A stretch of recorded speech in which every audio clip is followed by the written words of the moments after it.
ভালো কাজগুলো এভাবে ছড়িয়ে পড়ুক। আসসালামু আলাইকুম। আজকে আমি সারাদিন যা করেছি সব তো আর ভিডিও করে রাখা সম্ভব না, কিছু কিছু ক্লিপস নিয়ে রেখেছি, দেখতে পারেন। তবে লাস্টের দৃশ্যটি দেখে আমার আজকের দিনটা আলহামদুলিল্লাহ সার্থক মনে হয়েছে, কারণ ধান পেকে গিয়েছে।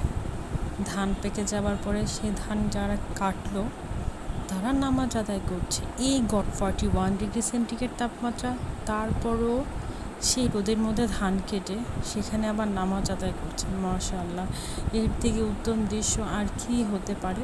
আজকে আমি খুবই সামান্য এক মেনু করেছি, পেঁপের তরকারি আর পটলের তরকারি, অবশ্যই মাছ দেওয়া ছিল। তো শেষ বিকেলে আমি সূর্য দেখতে আমার জানালায় গিয়েছিলাম। আমি আরেকটা বারান্দায় যখন গেলাম দেখছিলাম যে ধান কাটা শেষ কিনা, দেখলাম যে হ্যাঁ ধান কাটা শেষ। তখনই আমার চোখে পড়লো ওই যে হয়তোবা আমাদের দাদার বয়সী অথবা চাচার বয়সী, আমি ঠিক বুঝতে পারলাম না, সে নামাজ আদায় করছে। মাশাআল্লাহ, খুবই ভালো লাগলো, খুবই ভালো লাগলো। আসলে আল্লাহ তাআলাকে ডাকার জন্য স্পেসিফিক